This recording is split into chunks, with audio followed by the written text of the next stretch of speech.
আন্তর্জাতিক ক্রাইসিস সৃষ্টি হওয়ার পর প্রায় 1.5 মাসের কাছাকাছি চেষ্টা করেছে এটা না বাড়ানোর জন্য। পরবর্তীতে একটা ন্যূনতম রেটে এটা বাড়ানো হয়েছে পার লিটার 15 টাকার মতো, যার ফলে পরিবহন সেক্টরে ভাড়া বাড়ানোর একটা দাবি উত্থাপিত হয়েছে এবং সেটাকে নিয়ে আমরা আলোচনা করেছি। আমরা এটাকে সমন্বয় করতে চেয়েছি মাত্র, ভাড়া বৃদ্ধির সাথে ভাবে আমরা এটা দেখতে চাচ্ছি না। সমন্বয় করে একটা দাবিও আছে, যেহেতু জ্বালানির দাম বেড়েছে, তেলের দাম বেড়েছে, সেটা বিবেচনায় নিয়ে আমরা এই নিয়ে তৃতীয়বার দীর্ঘ সময় মিটিং হয়েছে। তারপর পরিবহন মালিক যারা আছেন এবং পরিবহন ব্যবসার সাথে যারা জড়িত আছেন তারা ভাড়াটা সমন্বয় করবার জন্য তাদের দাবি উপস্থাপন করলে আমাদের সাথে সেই বিষয় নিয়ে তাদের পর্যাপ্ত আলোচনা হয়েছে। কিছু যৌক্তিকতা আছে, আবার কিছু দাবি বাড়ানোর ক্ষেত্রে তাদের দাবিটা আমাদের কাছে মনে হয়েছে শুধুমাত্র পরিবহন মালিকদের পক্ষে এরকম। তো জনস্বার্থ বিবেচনা করে আমরা সরকার এইখানে আমরা সিদ্ধান্ত নিতে সক্ষম হয়েছি যে পার কিলোমিটার ঢাকা এবং চট্টগ্রাম মহানগরে 11 পয়সা বাড়বে।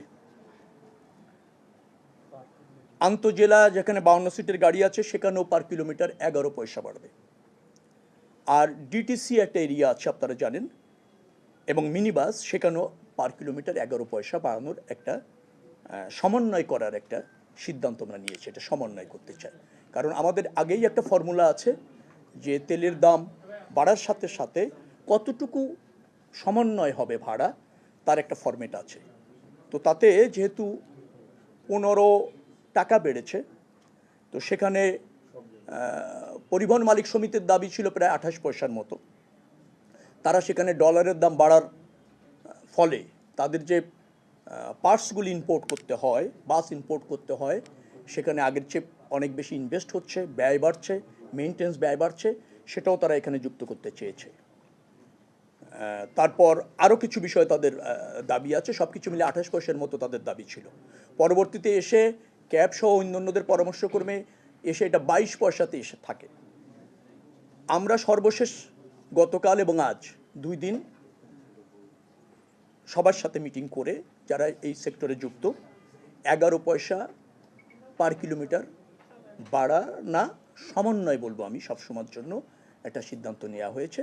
এবং এটা আগেও ছিল, তেলের দাম বাড়লে কিভাবে সমন্বয় হবে, তেলের দাম কমলে কিভাবে সমন্বয় হবে।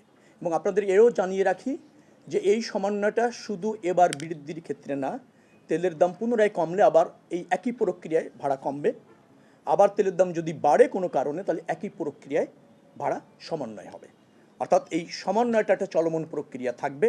এর জন্য নতুন করে আর মিটিং করে সিদ্ধান্ত নেওয়ার প্রয়োজন হবে না বিধায় আমরা মনে করেছি তেলের দাম বাড়া কমানোর সাথে সমন্বয়টা কী হবে, একটা প্রজ্ঞাপন জারি করে বিআরটিএ ওই ফর্মুলা অনুসারে ভাড়া নির্ধারণ করে দেবে। ঢাকা চট্টগ্রাম মহাসড়ক সিটি কর্পোরেশন এরিয়ায় এখন মনে হয় 2 টাকা 42 পয়সা আছে পার কিলোমিটার, সেটা 11 পয়সা যুক্ত হয়ে 2.53 টাকা আপনার হবে, তাতে 4.45% বাড়ছে। আবার যদি আন্তজেলা যান 2 টাকা 12 পয়সা আছে, সেখানে আবার 11 পয়সা যুক্ত হবে, 2 টাকা 23 পয়সা হবে পার কিলোমিটার, সেটা 5.19% বাড়ছে।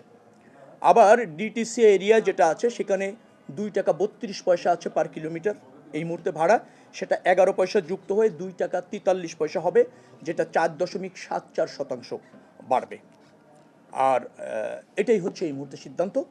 তাদের অন্যান্য বেশ কিছু দাবি ছিল, সেটা আমরা এই মুহূর্তে বিবেচনায় নিচ্ছি না, নেওয়ার সুযোগ নেই আমরা বলেছি। তো আশা করছি যে যতটুকু সমন্বয় করা এখানে হয়েছে সেটা এই পরিস্থিতিতে, যেহেতু জ্বালানির দাম বেড়েছে, আমরা এতটুকু সমন্বয় করতে সক্ষম হলাম।